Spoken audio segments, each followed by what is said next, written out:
Esse é craque. Dentro do campo, onde além dos diversos títulos e da conquista da idolatria de algumas grandes torcidas do futebol mundial, fez um dos gols mais sensacionais da história. Fora do campo, uma das cabeças diferentes que nós temos por aqui. O menino de ouro, o talento azul, ídolo no Brasil e na Turquia, Alex, está no ar com o André Henning.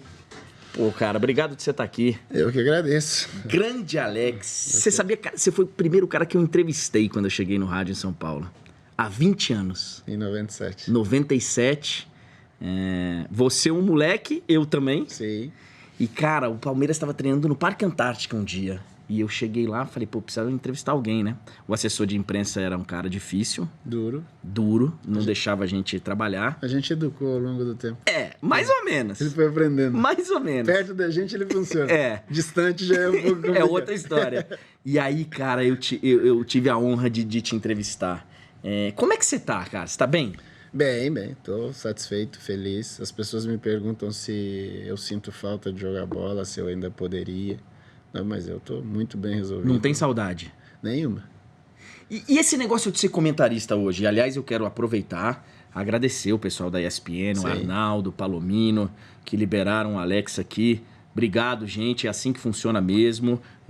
Primeiro porque a sua história ela vai além do seu relacionamento com a ESPN, que é o que o Zico tem com a gente, que o Riverino tem com a gente, são grandes jogadores. Sim. Mas, além de tudo, a cordialidade que existe entre a gente e a ESPN.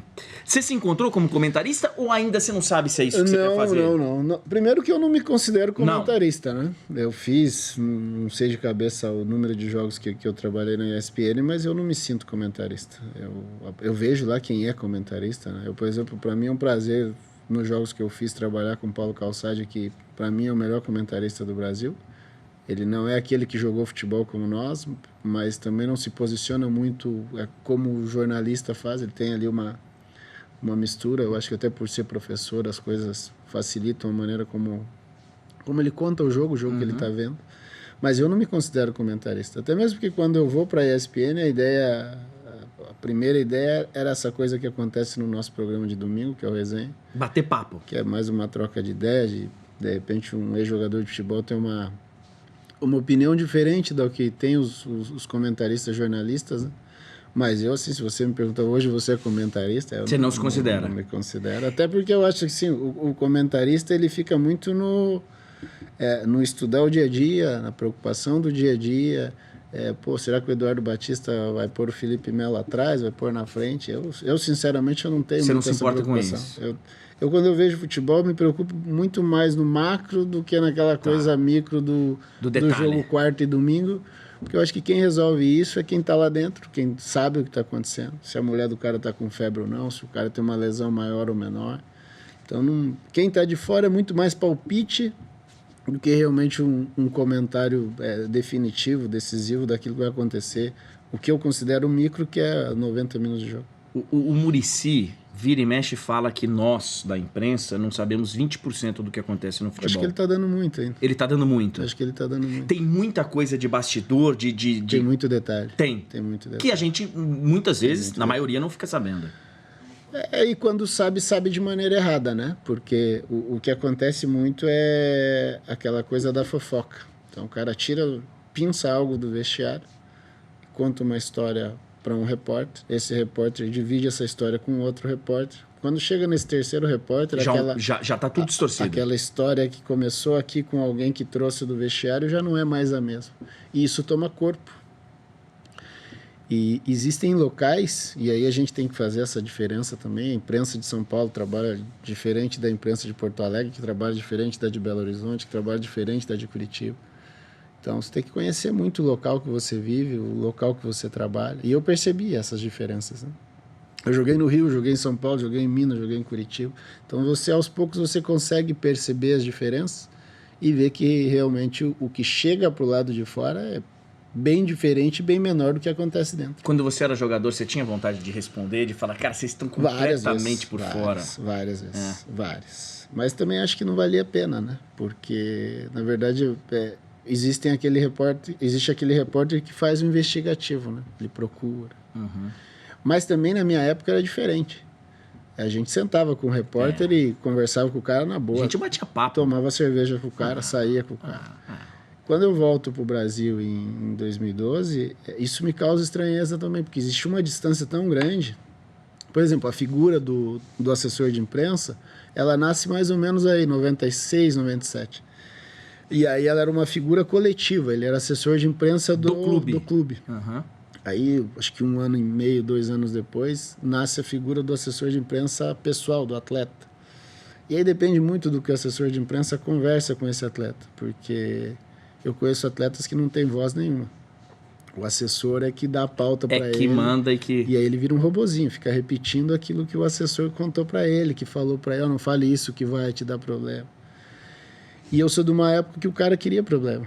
Não, eu falo, é minha opinião, é minha visão, é assim que funciona. Aí discutia com o assessor, chegava-se um consenso e a coisa seguia. Mas o contato com o jornalista era mais direto. Eu peguei muito a época que vocês saíam do treinamento, parava ali, batia papo, conversava em viagens, então... Eu ainda peguei um pouco antes, depois colocaram aqueles papéis atrás com os patrocinadores. O banner lá, os banners atrás com os patrocinadores. Mas eu ainda peguei antes, que acabava o jogo, dava 5 minutos, o repórter estava dentro do vestiário. Abria a porta do vestiário. Você tomando banho, tinha repórter já. Então tinha um cara entrando no banho, já tinha um outro que estava se enxugando e estava dando entrevista. Então as coisas foram se modificando e aí perdeu essa relação direta, se perdeu. O Alex, um pouco antes de você encerrar a carreira, você dizia que não sabia o que iria fazer. Sim. Você chegou a cogitar, falar, vou fazer um curso de treinador, eu de repente vou caminhar por esse lado, quero conversar com fulano, com Beltrano. Você continua com esse sonho? Continuo e converso com vários. Converso com vários. Agora como um aspirante a treinador. Como um curioso, eu digo, né? Tá. Eu conversei algumas vezes com o Vanderlei, que é a minha referência enquanto jogador.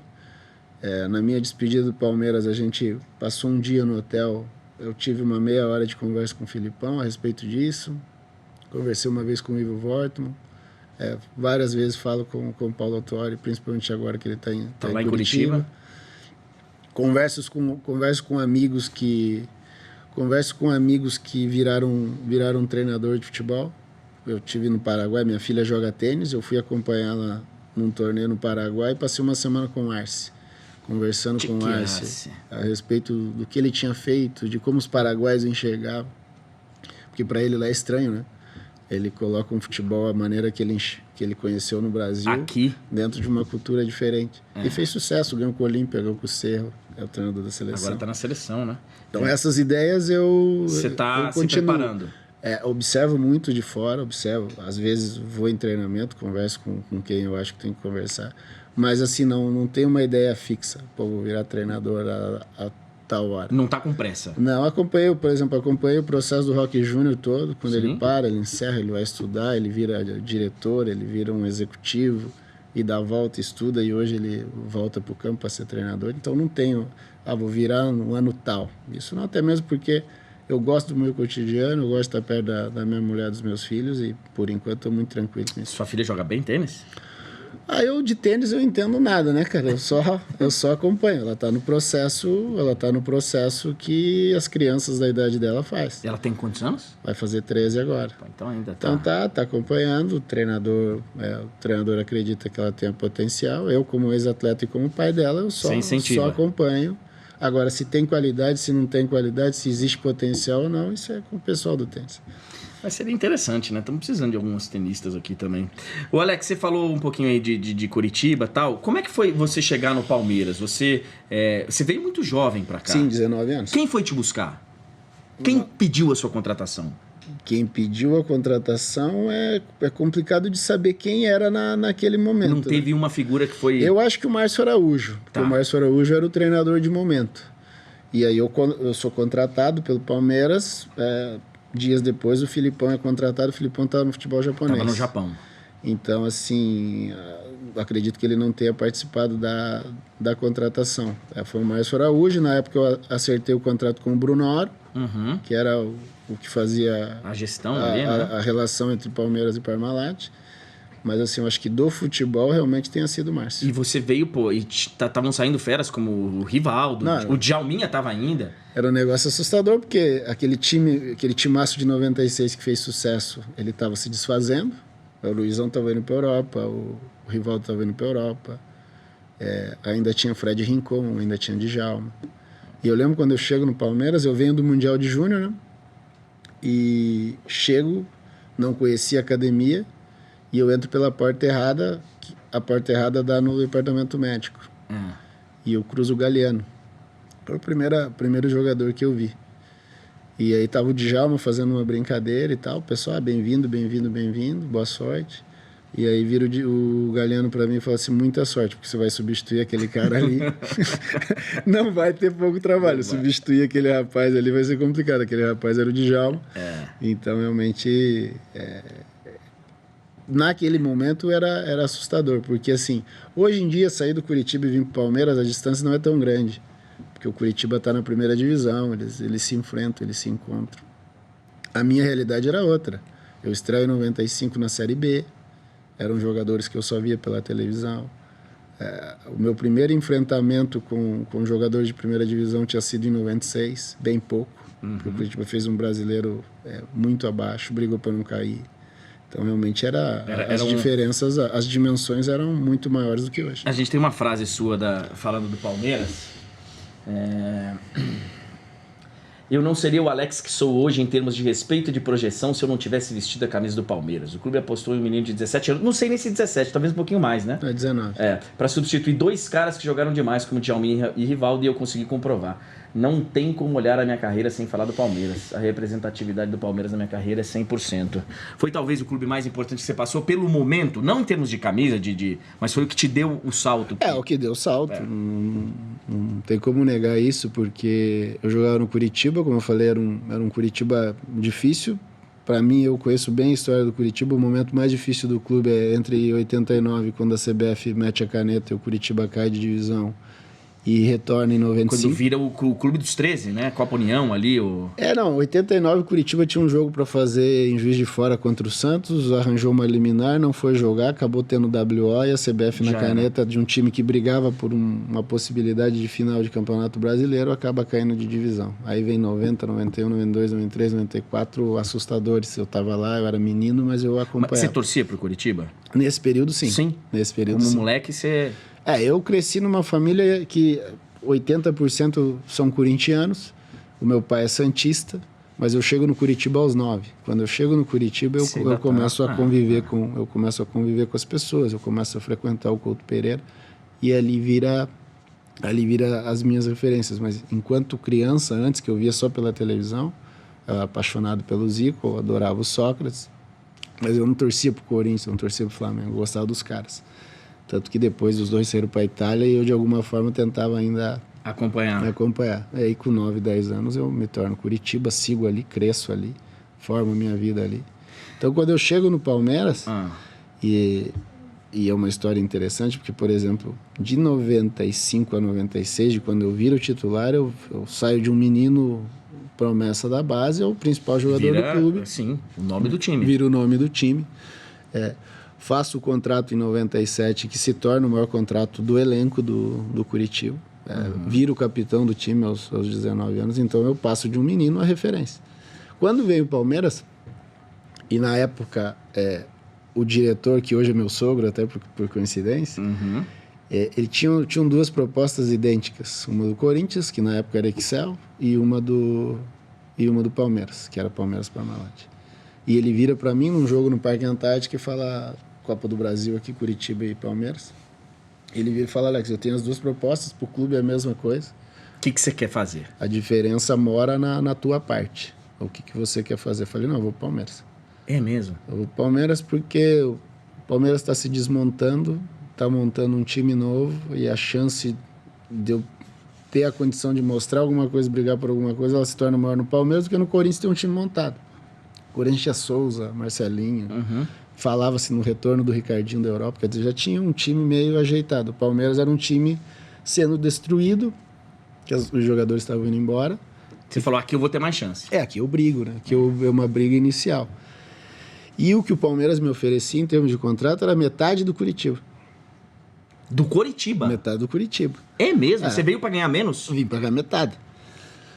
E eu falei, não, eu vou. Os caras, pô, vocês são loucos. Eu falei, cara, fazendo conta, na época existia aquela coisa dos 15% da transferência, então, né? Eu falei, eu já tenho os 15%, eu vou fazer um contrato de 3 anos, que é o que o Palmeiras tá me oferecendo, e eu tenho que jogar. É a chance que eu tenho de brigar para ser titular do Palmeiras, é a chance que eu tenho de brigar para a Olimpíada, que o meu objetivo era a Olimpíada 3 anos depois, e tentar seguir a minha carreira. Então, não posso me preocupar com isso agora. Tenho que me preocupar num lugar onde eu possa brigar.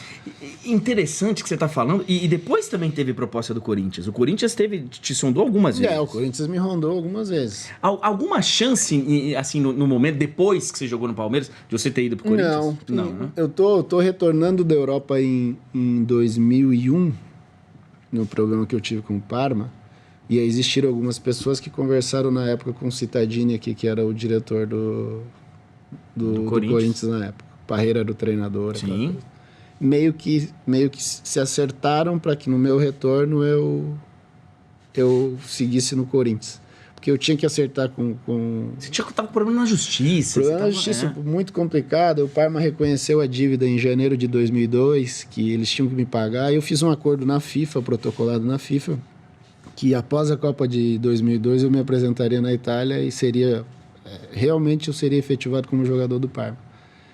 Só que aí eu tinha uma semana para arranjar um clube no Brasil. Porque senão você ia ter que jogar no Parma. Não. Não? Não. Você ia ficar sem clube. Para você entender, eu volto um pouquinho. 2001, na Copa América da Colômbia, eu assino com o Cruzeiro através de uma liminar da Justiça do Trabalho do Brasil. Sim, você conseguiu uma liminar, tá. Então eu assino com o Cruzeiro agosto de 2001 a julho de 2002. Que o que eu imaginava, vou pro Cruzeiro, o Cruzeiro é um clube importante do Brasil. Vou jogar a Copa. Vou brigar para a Copa do Mundo. O treinador que está me pedindo é o treinador que me projetou, o treinador era o Carpegiani na época. E aí eu vou pro Cruzeiro e já de início começa tudo errado. Porque eu chego numa quinta, o Paulo Carpegiani cai na quarta noite. O Cruzeiro perde um jogo, o Paulo acaba perdendo o emprego. Aí vem o Ivo Vorten, que para mim era tranquilo. É de lá também? Estava trabalhando no Curitiba e eu também nunca tinha tido problema nenhum com o treinador. O Ivo vem e eu entro nesse processo. Pô, vou jogar? Não, você não pode jogar que a tua liminar foi cassada. Volto para Curitiba, discuto, ganho a liminar de novo, posso jogar. Volta para Curitiba para discutir na justiça. Isso. Porque as minhas discussões eram assim, São Paulo, Curitiba, Colombo, uma cidadezinha, região metropolitana de Curitiba, cidade que eu cresci, e até hoje eu não sei por que o Parma colocou no contrato como foro de discussão a minha cidade. O Parma colocou Colombo era negócio, hoje dou risada, mas na época era assustador. E aí, quando o Ivo também a coisa não acontece bem, o Ivo perde o emprego, assume o Marco Aurélio.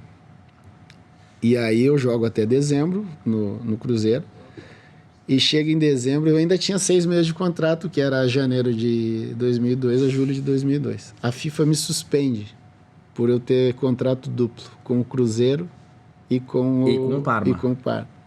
Pô, me deu um desespero, né? E aí dizia... Suspensão de quanto tempo? 2 anos. 2 anos. Aí eu fui com o meu advogado, o advogado falou o seguinte, o Dr. Marcos Mota, ele falou, não, Alex, não vão te suspender.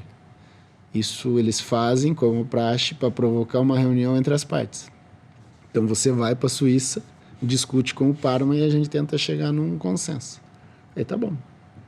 Só que nisso eu tô achando que eu vou para a reunião ainda como atleta do Cruzeiro. Tá. O Cruzeiro me manda embora no primeiro dia do ano que era a reapresentação, 4 de janeiro. E você achando que ia se representar o clube? Não, eu tendo a certeza, porque 10 dias antes eu tive uma reunião com o Marco Aurélio, que era o treinador, e com a família Perrella e a diretoria do Cruzeiro. A gente conta com você, vamos fazer um time interessante para 2002. Então eu fui para casa tranquilo. 10 dias depois eles te mandam embora? Isso. E eles sabiam do meu problema com a FIFA. Eles sabiam que eu teria que ir no mês de janeiro. Não estavam comprando gato por lebre. Não. Eles sabiam de tudo que estava acontecendo, porque eu já assinei com a liminar, eles sabiam da minha suspensão. Então sabiam de tudo. Então, eu tinha a garantia de que seguiria no Cruzeiro. Quando eu vou mandado embora, eu falei, tô perdido, tô suspenso por 2 anos, sendo que eu teria contrato duplo e hoje eu só tenho um contrato com o Parma. Vou para a FIFA, quando eu chego na FIFA, o Arrigo Sacchi, aquele treinador famoso, na época ele era diretor do Parma. O Parma assume a dívida, assume que tinha agido errado comigo, e porque essa é uma história muito longa, porque eu entro na Justiça Comum no Brasil, porque falsificaram a minha assinatura, é um negócio assustador. Até no meu livro, na biografia, eu fiz questão de explicar tudo. E aí eu entro num acerto com o Arrigo Sacchi fala assim, a janela na Europa fecha daqui uma semana. E você precisa jogar. Você prefere jogar onde? Eu pego o telefone e ligo pro Filipão. Eu tô com essa situação, eu quero brigar na Copa do Mundo. Ele, pra mim, é melhor que você jogue no Brasil. Falei, beleza. Filipão, técnico da seleção brasileira. Falei, então vamos tentar arranjar um time no Brasil. Aí o Arrigo Sacchi falou o seguinte, se você não arranjar um time no Brasil, eu vou acertar você para jogar na Udinese. Falei, tá bom. E eu já tinha mais ou menos a ideia da Itália, eu sabia que se eu chegasse em Udine em janeiro, era neve por aqui, ia ser um negócio... O que o Zico conta pra gente é um negócio frio. Ia ser um negócio assustador, o Udine é frio pra caramba no inverno. E aí, nisso, existe esse acerto com o Corinthians. Algumas pessoas aqui no Brasil fazem esse acerto com o Corinthians. E eu volto. Só que quando eu volto, tô no avião, eu vejo o Palmeiras e o treinador é o Vanderlei. Então, independente do que o Corinthians me respondesse naquele período, eu tomo a frente da situação e entro em contato com o Vanderlei. Conto toda essa história para ele. E ele fala, não, venha pro Palmeiras. É mesmo? Ele bancou e falou, vem. A gente faz um contrato contigo até a Copa. O acerto com o Parma fica tranquilo, porque eles tinham uma relação até 2 anos atrás. E eu acabo voltando pro Palmeiras. Então, assim, existiu essa história com o Corinthians? Existiu, mas sempre meio deixando que de lado... Porque, você sempre preferindo... Eu protegendo a minha história com o Palmeiras. Fez bem, porque acho que você tem uma história com o Palmeiras bacana. Não, fiz muito bem, porque eu jogaria no Corinthians 3 meses, não acrescentaria nada para mim e só pro se queimaria. Corinthians, e ainda atrapalharia uma história que tinha sido muito legal dos 3 anos entre 97 e 2000.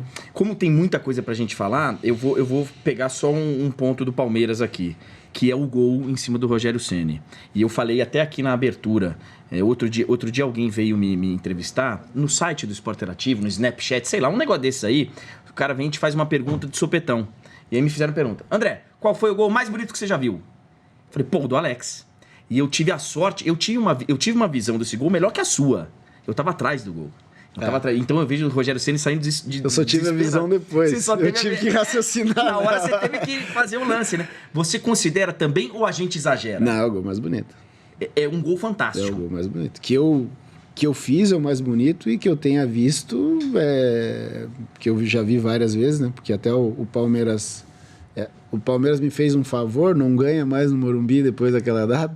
E ficou marcado por muito tempo, né? Os caras ficam lembrando a última vitória foi naquele gol. Então, assim, é óbvio que eu torço pro Palmeiras acabar com essa história e ganhar em algum momento no Morumbi. Mas realmente, assim, foi o meu da minha carreira, né?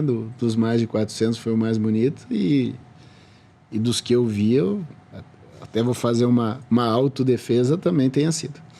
O Alex, eu lembro bastante nessa época, tinha inclusive o apelido maldoso que falavam de Alex Sotan. Sim. E eu lembro que eu cobria o Palmeiras, você sabe, eu fiquei 6, 7 anos cobrindo diariamente o Palmeiras e eu entrava no ar e falava para os comentaristas da rádio. Eu falava, gente, é óbvio que ele vai sumir em alguns momentos do jogo, porque se ele não sumisse, ele não era o Alex, ele era o Pelé. Se ele jogar em todos os instantes do jogo o que a gente sabe que ele pode jogar, ele é um extraterrestre. Então, te incomodava? Eu vou ser bem sincero, me incomodou até 9-8, mais ou menos. Depois você largou? Depois eu larguei por um motivo bem simples. Todo jogo que eu ia, tinha alguém me marcando. Eu nunca joguei livre. Eu nunca fui um meia... Você nunca chegou no jogo e falou, hoje vai ser... Hoje tá uma delícia. Não, e eram marcadores bons marcadores. Eram os caras bons do outro time. Eram os caras, por exemplo, era Nelson Inaza no Vasco, era Rincon e Vampeta, era o Claudio Miro no Santos, era não lembro, um loiro do Santos Alto. No São Paulo era Wagner. Eram os caras... Os caras em cima de você, colado em você. Os caras eram bons jogadores. E era uma época que eu peguei essa mudança do que as pessoas chamam de volante brucutu para o volante que ainda saía pro jogo. Então o cara te roubava a bola e ainda saía um pouquinho pro jogo. E aí eu comecei a ver o seguinte, eu sempre tive uma autocrítica muito pesada em cima de mim. Então, Você sempre se cobrou muito? Eu sabia quando eu tinha jogado bem e eu sabia quando eu tinha ido mal. Mas eu sabia também quando eu tinha ido mal, não por minha causa. Você sabia o que tinha ocasionado isso? Depois, ao longo do tempo, até com o Luxemburgo e com o Zico, eu discutia muito isso. Existem jogos em que o meia realmente não foi bem. Existem jogos em que o volante adversário foi superior ao meia. Existem jogos que o teu meio-campo não te ofereceu situação nenhuma para que você jogasse bem. Porque num time de futebol existem as junções, né? Sim. Esse combina com esse, que combina com aquele, e vai formando e monta-se um time de futebol. Às vezes, na escalação do treinador, ele tem uma ideia que essa peça junto com aquela acaba não juntando. Essa peça que entrou, que pouco vai se falar, vai ser cobrada na peça final, que de repente Sim. é a referência do time. A cobrança vai ser em você de algo que não... Em futebol eu aprendi ao longo do tempo que assim, em todos os times, todos, sem exceção, existem as referências, e aí essa referência ela é enaltecida na parte positiva e batem forte na parte negativa. Existem aquele cara que é um complemento de grupo, que ele se torna importante pro treinador e pro torcedor, pra imprensa, aquele cara... Ninguém dá valor. No bom português, o cara considera aquele cara um jogador de merda. Ah, não entendo como é que esse cara joga, mas, pô, pro time ele é importantíssimo, porque ele é a conexão dessas peças que eu acabei de citar. E existe um jogador que tá no grupo. O cara tá no grupo. Você viu muitos jogadores de merda que foram injustiçados e jogaram ao seu lado e te ajudaram a ser quem você é? Eu cito o Galeano, por exemplo. Eu tenho uma história com o Galeano que é fantástica. A gente, num belo dia... eu fui poupado de um jogo e o Galeano estava suspenso com o terceiro amarelo. E nós combinamos de ir ao palestra para assistir o jogo. Quando nós entramos ali pela Turiaçu, pelo jardim, um torcedor ajoelhou na frente dele, abriu os braços e falou: graças a Deus você não joga hoje. Pelo amor de Deus. Só que o Galo era tão gente boa que ele passou a mão na cabeça do menino e falou: vai jogar outro. E domingo ele teve esse sangue frio. E domingo eu volto. Mas era assim com o Galeano, era assim com o Augusto Recife no Cruzeiro. Eu vejo hoje acontecer muito com o Márcio Araújo no Flamengo. E aí você olha o Márcio Araújo e você imagina assim, puta, ele não serve pro Flamengo, pro torcedor em geral, mas ele é titular sempre, joga a maioria, joga 85% dos jogos. Ele jogou no Atlético Mineiro, era assim. Ele jogou no Palmeiras, era assim. Ou seja, ele se encaixa nessa perfeição do jogador. Nunca vai ser assim, pô, o time do Márcio Araújo ganhou porque o Márcio Araújo definiu o jogo. O Márcio Araújo fez falta hoje. Time perdeu porque o Márcio Araújo falhou. Não acontece isso, não é esse o caso. O meu caso, eu entro naquela, puta, o time ganhou porque o Alex fez um partidaço. Ou o time perdeu porque o Alex hoje teve abaixo. Então, assim, até 98... isso me incomodava, principalmente quando era colocado de maneira pejorativa. Mas aí, em 98, o Filipão contratou 3 meias, e os 3 meias era para brigar comigo na posição, e eu acabo titular. E aí tem uma história que, talvez para mim, seja a reversão da minha história no Palmeiras. O Filipão solta a lista da Copa Mercosul e eu tô com a 20. Quando eu tô com a 20, eu imagino o seguinte: se eu tô com a 20, ele fora. Não me imagina entre os 10, porque eu era o camisa 10 até 2 dias atrás. Quem foi o 10? 10 foi Rogério. Porque ele montou o meio-campo com Galeano, Rogério e César Sampaio. E o Zinho, flutuando por ali, que também não era a função que talvez o Zinho gostasse. E nós vamos jogar um jogo em Curitiba com o Atlético Paranaense. Eu tô na reserva. Primeiro tempo disputado e tal, mas nada de interessante para ambos os lados. E o jogo era no Pinheirão. E o Pinheirão tinha um vestiário enorme, um túnel enorme. Ele vira para mim e fala assim: Paixão, aquece ele ali no corredor. E eu tô aquecendo, alongando, e tô ouvindo o que ele tá falando no vestiário. Aí ele vira e fala assim: eu vou pôr o Alex, mas eu não sei qual Alex eu vou pôr. Se vai ser o Alex que nos ajuda ou aquele Alex que tem nos atrapalhado. Aí ele vira pro César Sampaio e fala: Sampaio, você tem a responsabilidade de cuidar dele do campo. E eu pensando comigo, pô, esse treinador tá maluco, cara. A coisa não é tão simplista assim, ou eu ajudo ou eu atrapalho. Existe toda uma Porque eu sempre discuti desde menino com os treinadores que não existia o time de um cara só, né? Esse cara pode ser o decisivo e tal, mas existe todo um sistema. E eu entro no jogo. Quando eu entro no jogo, o César viu que eu tinha ouvido a história e ele me chama do lado e fala assim, cara, faz só o seguinte, esquece o que ele falou, esquece todo mundo. É um time que foi teu adversário a vida inteira. Vai ali e joga a tua bola. Às vezes vai funcionar, às vezes não vai funcionar. E qualquer coisa, se apertar, joga a bomba pra mim que a minha idade, a minha história aqui, dá pra te proteger na boa. Falei, beleza. Primeira bola, o César me acha, eu acho o Almir, sigo, meto 1-0. A partir dali é uma virada, porque a partir dali eu volto pra minha posição titular. A gente é campeão da Mercosul, eu sou artilheiro da competição. Aí eu já volto com uma confiança diferente. Outra... Aí já entra 99, eu sou parte efetiva da Libertadores. Aí vai embora. Enfim, agora, o Filipão fez aquilo de propósito para você ouvir ou não? Não, é uma característica dele. Isso ele fez comigo e fez com vários outros jogadores. Pra você ouvir? Vou mexer com o cara pra ele resolver. Sim. Não é que ele fizesse isso por mal. Não! Você, por exemplo, não sei se você cobria na época que ele saiu com os jogadores mandiocas. Sim. O jogador tá gordo e tal. Na verdade, ele fazia aquilo aí pra mexer com o cara, pro cara falar, pô, eu vou mostrar pra ele que é diferente. E funcionava, na época funcionava. Caramba, cara, tem tanta coisa pra gente falar. Vamos falar de Cruzeiro.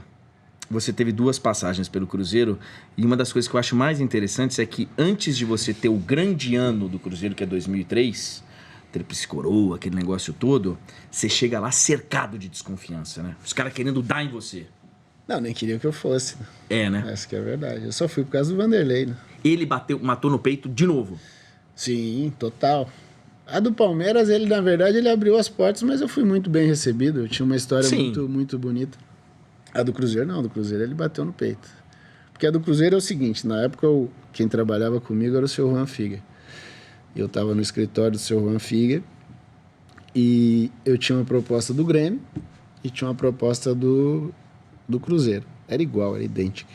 Era a mesma coisa. Eram 3 meses, de setembro a dezembro de 2002, para fechar o Campeonato Brasileiro. E eu lembro, o seu Juan me deu um jornal, tá aqui a classificação, estão aqui os últimos jogos, estão aqui os 2 elencos. Em qual você quer jogar? E aí eu tava junto com a minha esposa, a família da minha esposa, o lado da mãe dela é toda de Porto Alegre. Eu falei, cara, vamos pra Porto Alegre. O Cruzeiro, pô, esses perrelas são tudo malucos. Olha o jeito que os caras me mandaram embora. Eu tinha um negócio que eu não conseguia ouvir o nome dos perrelas.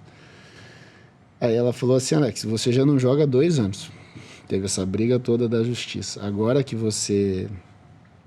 resolveu a história, você tem que estar preocupado em jogar bola. Minha família a gente visita de vez em quando. Com quem você acha que você vai jogar mais bola? Aqui você tem o Tite, aqui você tem o Vanderlei. Eu falei, não, o Tite eu não conheço.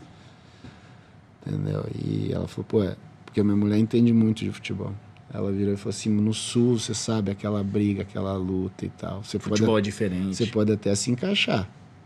Com esse cara aqui, você sabe como que ele vai te pôr para jogar, ele esconde os teus defeitos, ele valoriza as tuas qualidades. E nisso começa a tocar meu telefone. Era o Vanderlei, eu não atendia, 31 eu não atendia, seguia. Chegou uma hora, deixou um recado, eu atendo um recado, é o recado do Vanderlei. Meu filho, ninguém te quer aqui, só eu te quero. Vem para cá, esse ano nós vamos fazer um ano de transição, se der para classificar entre os 8, ótimo, mas a ideia é o ano que vem. Aí eu liguei para ele, pô, mano, então me faça um contrato de 1 ano e 3 meses. Ele, não, ninguém quer. Como é que eu vou bater para fazer um contrato de 1 ano e 3 meses? Acerte os 3 meses, jogue no teu melhor e a gente tenta conversar pro ano seguinte. Aí eu vou pro Cruzeiro, só por ele. Porque quando eu ligo televisão, jornal, tinha pesquisa, 80% de rejeição. Ninguém queria. E ex-jogadores falando que era um absurdo a contratação. É mesmo? E você levou isso para campo? Muito. Pô, eu vou dar a resposta. Muito. Todos os dias. Todos os dias você pensava nisso? Todos os dias, todo treinamento, a todo momento. E voltou a ter uma boa relação com os Perrela? Não, a relação sempre foi boa. Minha relação era de respeito. Eu só não queria vê-los. E eu não entendia o porquê. Até hoje não entendo. Até teve uma vez que o Alvimar Perrela deu uma entrevista que eu tinha sido mandado embora por deficiência técnica. Deficiência técnica. Aí eu brincava com os caras, pode me mandar embora porque eu não corro, pode me mandar embora porque eu não vibro, porque eu não brigo e tal, mas deficiência técnica não. Eu posso estar enorme de gordo que eu vou controlar a bola, vou entregar. Isso aí jogar você sabe. Essa é a minha forma de jogar. Mas depois não, foi tranquilo, seguiu, o ano foi espetacular. O cara que foi te buscar no aeroporto? Era um funcionário e virou meu amigo depois. Assim, eu não condeno as pessoas, porque é aquilo que a gente falou no início do programa.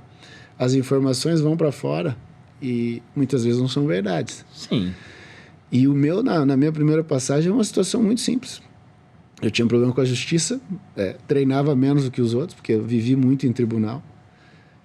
Nos jogos em que eu joguei, que foram poucos jogos, acho que foi 15 ou 16 jogos, eu não joguei abaixo do time, eu joguei de uma maneira boa, mas o time não aconteceu. Era um time que eles acreditavam muito em mim, no Rincon e no Edmundo. O Marco Aurélio, quando se torna treinador, ele traz uma história com ele de que eu tinha participado da queda dele no Palmeiras. E quem conheceu o Mustafa sabe que o Mustafa nunca falava com um jogador de futebol, não falaria comigo, com ninguém. Ele acabou saindo do Palmeiras porque a diretoria achou que tinha que sair. E ele carrega isso pro Cruzeiro. E as coisas não aconteciam. A minha mágoa não era nem com os jogos, com o campeonato. A minha mágoa foi que, dezembro, quando a gente entra de férias, no período de férias, eu tive 2 encontros com eles e eles me garantiram. Que você ia então eles me deram um conforto para passar férias e não procurar outro lugar para trabalhar. Quando vem dia 4 de janeiro, eles me mandam embora. Mas o cara do telefone, o que ele fala no telefone? O cara do telefone, ele chega, eu chego com a minha esposa e a gente coloca as malas no carro, esses carros, esses quadradinhos, né? Esses utilitários, coloca o carro, eu sento, ele pega o telefone, liga para alguém, provavelmente na Toca da Raposa. Sim, já peguei, já tô com eles aqui, tá ele e a esposa. Aí o cara deve ter falado outra coisa do outro lado, e o cara fala, não, vamos torcer, né? Vamos torcer que essa merda não venha aqui só para roubar o nosso dinheiro, vamos torcer que ele jogue um pouquinho. Pega o telefone, guarda, toca pra Toca da Raposa. Mas depois o cara virou amigo meu, eu brincava com essa história aqui. Mas não condeno o cara porque... Mas no mínimo é educação, né? Mas não se vende na farmácia. Eu sei. Aí você vai pra Turquia e tem um cara que... Aliás, tem alguns caras que têm histórias ótimas com você na Turquia. Tem um que é esse aqui, ó. Sim, com o Alex a gente jogou 5 anos, né? Com certeza o jogador mais rápido mentalmente que eu joguei, com certeza foi ele. Para olhar como ele iba a resolver cada jogada, ele sempre era marcado por 1, 2, 3, até 4 jogadores e marcavam ele para bater nele também, né? E eu guardo com muito carinho porque também me ajudou muito. Por exemplo, um exemplo muito rápido e simples, quando a gente chegou lá na Turquia, que obviamente é outro mundo, né, para nós sudamericanos, e eu ainda naquele momento minha mulher chegou grávida de 7 meses, ou seja que quase parindo no avião, e a gente arriesgou e vamos para lá, para a Turquia. Inmediatamente que chegamos, Alex e sua família, sua esposa, sua família, nos facilitou o negócio para achar apartamento, para achar hospital, para encontrar pediatras de confiança para a família, para minha esposa, né, que tem um filho, nada menos e nada mais. Não, como sempre, um prazer mandar mensagem para você. Um grande abraço, obrigado por tudo o que você nos deu como jogador, como profissional. E de novo, tomara que esteja curtindo muito sua vida pós-futebol, que às vezes é difícil, mas também às vezes pode ser bom porque tem mais tempo para curtir a família, né? Um grande abraço e sempre o melhor e muito obrigado por tudo sempre. Tchau, tchau. Tchau. Dom Diego Lugano. Esse cara é um monstro, velho. Quem tem o prazer de conhecê-lo vai conhecer uma pessoa espetacular, um profissional espetacular. É um ídolo na Turquia, as pessoas o adoram. Realmente o que ele deixou lá foi assustador, espetacular. E é um amigo que eu fiz na bola. E vocês montaram um time lá, né? Enfim, tem ainda o depoimento de outra pessoa aqui, mas como é que é ser ídolo na Turquia, cara? É um negócio assim de... O dia que eu cheguei na Turquia, eu fui fazer uma visita e o cara, o motorista da van que me pegou no aeroporto, o cara era maluco por futebol, aí começa a falar, ele turco, eu falando em português, e ele começa a falar os nomes dos jogadores e tal. Eu falei, Zico, pera um pouquinho. E mostrei uma foto, eu trabalhando com o Zico. Esse cara começou a chorar. Sim. Esse cara começou a chorar porque eu conheci o Zico. Um negócio de maluco. Como é que foi isso aí, cara? Foram, sei lá, 7, 8 anos de Fenerbahçe? O meu foi 8 anos e 7, 8 meses, mais ou menos. Cheguei em agosto de 2004 e acabei voltando em setembro de 12. Peguei várias gerações, né? Peguei a primeira geração que foi um pouquinho antes de mim, que era Márcio Nobre, o Fabiano, um lateral esquerdo, jogou no São Paulo, campeão brasileiro no Atlético, e o Fábio Luciano. Aí pego a segunda, que aí já é do Zico, que troca, né? Vem Edu Dracena, vem Diego Lugano, vem David. Aí vem Maldonado, aí a gente consegue trazer Roberto Carlos, o Wederson, outro brasileiro que vivia lá, naturalizado turco, o Marco Aurélio, um brasileiro naturalizado turco. E esse time faz história, vai... Vocês quase vão à semifinal da Champions, né? Não foi por... Não, essa história é boa. A gente ganhou 2-1 em Istambul do Chelsea, perdeu 2-0 na Inglaterra, mas quando estava 1-0, nosso lateral teve uma chance, numa trombada, uma falta lateral, eu cobrei, o Lugano trombou, a bola sobrou pro cara.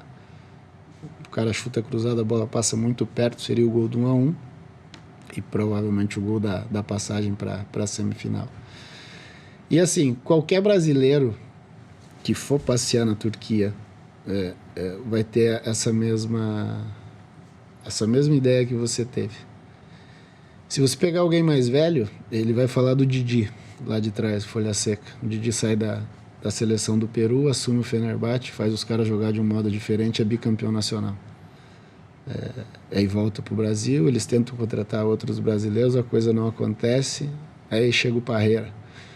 Um jejum, acho que de 8, 9 anos sem título, o Parreira conquista um título, jogando a lá Parreira. É uma brincadeira que os caras fazem, porque o turco gosta de jogo vertical e o Parreira queria aquele jogo de controle da bola. Posse de bola. Onde o gol era um mero detalhe. Um detalhe. E eles são campeões assim. E aí vem o Zico, com uma legião de brasileiro no time, e aí o Zico muda o perfil do clube.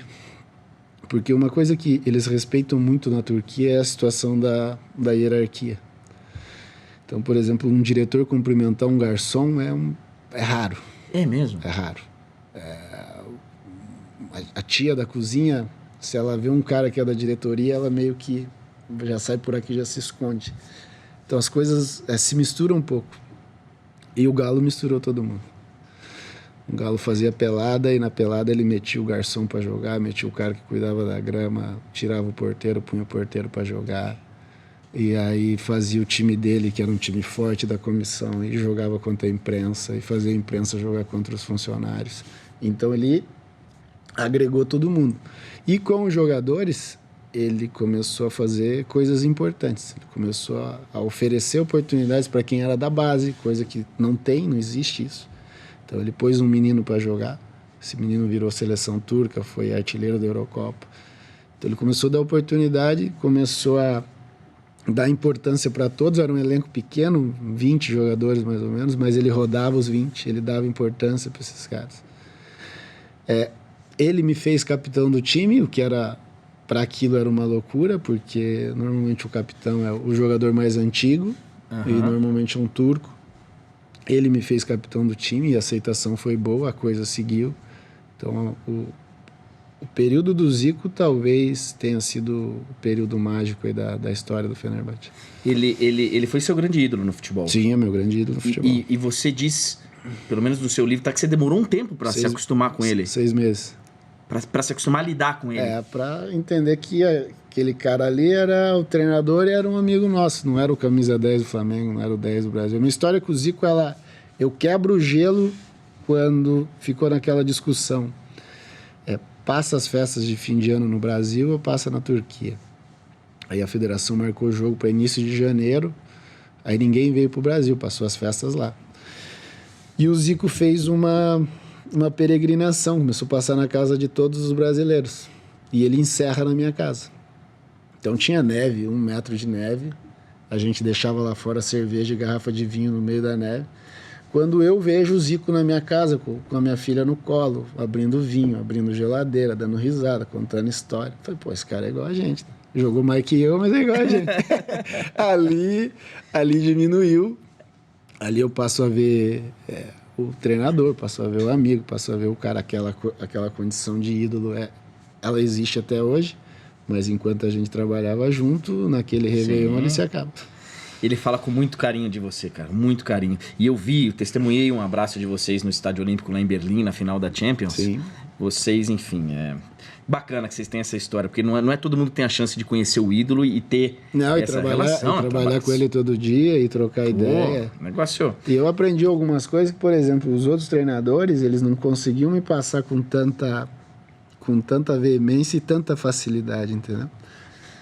Principalmente na questão do posicionamento. Como a gente jogava numa faixa parecida, tinha coisinhas simples que ele me dava a dica que eu passei a usar e a coisa dali para frente funcionava.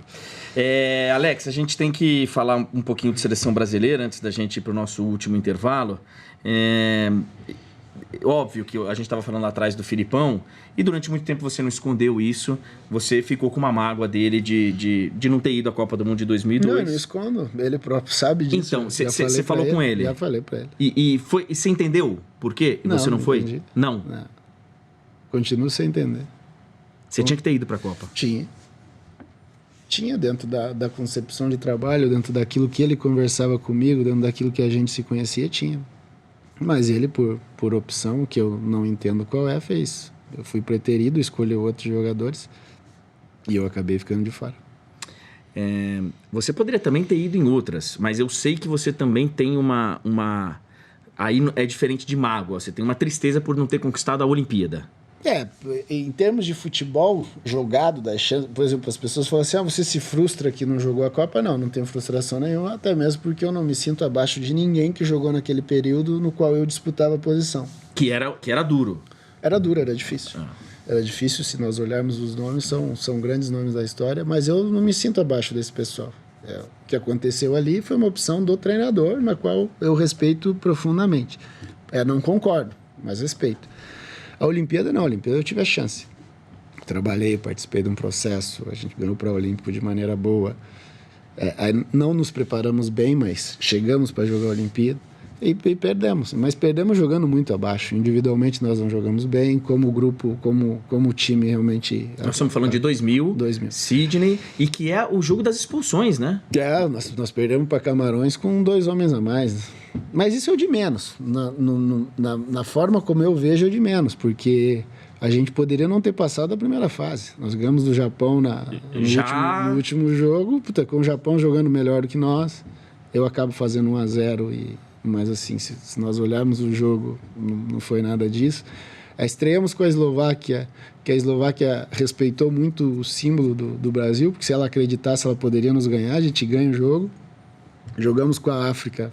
Foi um atropelo, os africanos passaram por cima da gente, parecia um jogo de gente de 25 com criança de 10. Pode ter até sido um jogo de 25 com... Naquela época a gente sabe que eram meninos de 23 contra uns senhores de 35, mas não dá tanta diferença. Tá. E aí jogamos com o Japão, ganhamos apertado, com o Japão no jogo sendo melhor. E por incrível que pareça, com o Camarões a gente fez um bom jogo, não entendemos a tática suicida que eles usaram. Até quando a gente passou a entender, nós tivemos condição de fazer os gols, por tomada de decisão errada, acabou não fazendo. Fizemos um gol legal com o Fabiano, que foi anulado. E aí acabamos perdendo no gol de ouro, no gol do Mbomá. Que ali dá uma carimbada num trabalho mal feito, num trabalho mal sucedido. Mas aí quando eu digo trabalho, é de programa, é de todo mundo, da própria CBF, sim. Da comissão técnica, nossa, dos jogadores. E é engraçado que era um time, né, que não só foi bem no pré-olímpico lá de Londrina, Mas era uma parte do time jogou a Copa das Confederações em 99. Jogou. Não, E jogou bem. Jogou bem. Não, individualmente era bom time. Era bom time. Tanto que se você olhar a carreira dos jogadores depois, a maioria teve carreira boa, teve carreira tranquila. Mas eu tô impressionado. Você não sente saudade de bater uma bolinha? Nenhuma. Zero. Brinco com meu filho e tal. Mas só de tocar bolinha. Joguei uma pelada semana passada com os amigos, mas nada que... Bom, de qualquer forma, você vai tocar de primeira com a gente. Vamos lá.